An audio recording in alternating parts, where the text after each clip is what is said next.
안녕하세요. 해피아이콘입니다.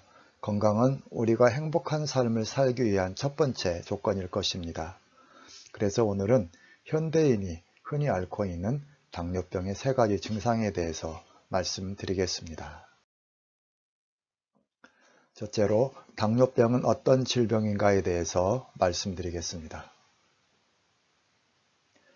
당뇨병은 소변에 당이 나오는 것을 말하는데 이것은 우리 몸에 당이 넘친다는 의미입니다. 당을 우리 몸속에 저장해서 나중에 사용해야 되는데 저장해 놓지 못하기 때문에 빠져버리게 됩니다.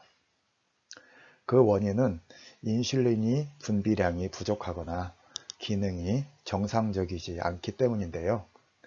인슐린은 우리 몸속에 있는 혈당을 에너지로 전환해서 당을 떨어뜨리는 작용을 합니다.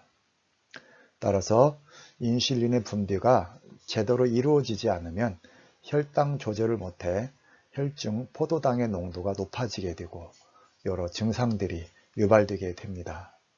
이 당뇨병은 한번 걸리면 완치가 어렵고 또 고혈압과 같이 합병증이 유발되는 병이기 때문에 신경을 써서 잘 관리해야 될 현대인의 병 중에 하나라고 할 수 있겠습니다.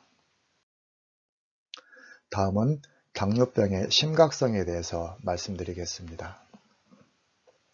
매년 11월 14일은 세계 당뇨병의 날입니다. 1991년 세계보건기구와 세계당뇨병연맹이 당뇨병에 대한 경각심을 불러일으키고자 지정했습니다. 2006년 12월 유엔도 세계 당뇨의 날을 선포했습니다. 특정 질환이 유엔에 의해 기념일로 제정된 것은 당뇨병이 최초입니다. 그만큼 당뇨병이 전 세계적으로 급증하는 추세이고 인류 건강을 위협하는 심각한 보건 문제로 판단한 것입니다. 한국도 당뇨병 환자가 매년 20만 명씩 늘어나고 있습니다. 그래프를 보시면 매년 증가하는 당뇨병 환자의 수를 보실 수가 있는데요. 초고령화 시대가 되면서 전체 당뇨병 환자도 급증하고 있는 추세입니다. 그러면 당뇨병의 세 가지 증상에 대해서 말씀드리겠습니다. 첫 번째 증상은 이전에 볼 수 없었던 아주 강력한 식곤증이 찾아온다는 것입니다. 우리가 식사를 하게 되면 당을 섭취하게 되는데 인슐린이 세포 안에 들어왔을 때에 그것을 잘 거두지 못하기 때문에 당이 올라가게 됩니다. 따라서 식사 후에 당이 올라가면 우리 몸에서 보상 반응으로 황산성 반응이 일어나게 되는데 그때 인슐린이 굉장히 많이 분비가 됩니다. 그러면 필요 이상으로 혈당이 떨어지게 됩니다. 그런데 문제는 뭐냐면 우리 혈액 속에 당을 잘 거두어서 보관했다가 적절하게 내보내는 시스템이 붕괴가 되어서 저혈당이 생기게 됩니다. 저혈당이 생기면 가장 먼저 영향을 받는 곳이 바로 머리, 뇌입니다. 뇌로 적절한 혈당이 공급되지 않기 때문에 식곤증이 찾아오게 된다는 것입니다.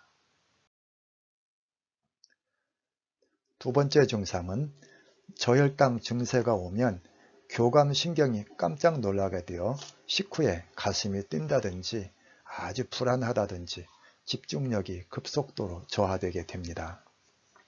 우리가 음식을 먹었을 때 보상 반응으로 인슐린이 많이 분비되지만 인슐린의 품질이 떨어져 있기 때문에 인슐린이 많이 분비되어야 합니다. 그것이 떨어질 때 그것이 적절하게 세포 속에서 모아놓은 세포들이 나와서 보충해야 되는데 하지 못하기 때문에 또 저혈당으로 빠지게 됩니다.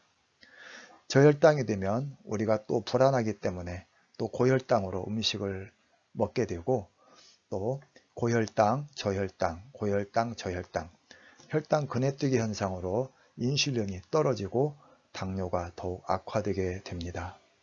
따라서 식후에 가슴이 뛴다든지 아주 불안함을 느낀다든지 집중력이 저하되는 경우에는 당뇨병이 가까이 와 있다는 것을 의심해야 됩니다. 마지막 세 번째로는 탄수화물 강박증, 즉 탄수화물이 이전에 비해서 굉장히 끌리게 됩니다. 탄수화물은 우리 몸의 에너지원으로 매우 중요한 역할을 합니다. 없을 때에는 불안함을 느끼게 되고 운동 능력이 저하되고 또 피로가 증가하게 됩니다.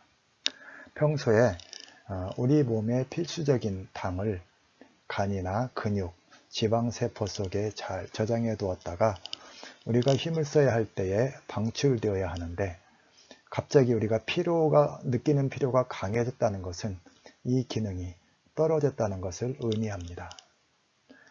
만일 밥이나 빵, 면에 대해서 집착이 강해지면 우리 몸 간이나 근육, 지방세포 속에 당을 저장하지 못하여 언제든지 저혈당으로 빠져들 수 있는 인슐린 저하 상태이기 때문에 우리가 몸을 보호하는 방향으로 탄수화물의 강박증을 가지게 되고 이것이 뇌리에 학습이 되면 나중에 그런 위기 상황이 아닐 때에도 밥이나 빵, 면만 보면 참을 수 없게 됩니다.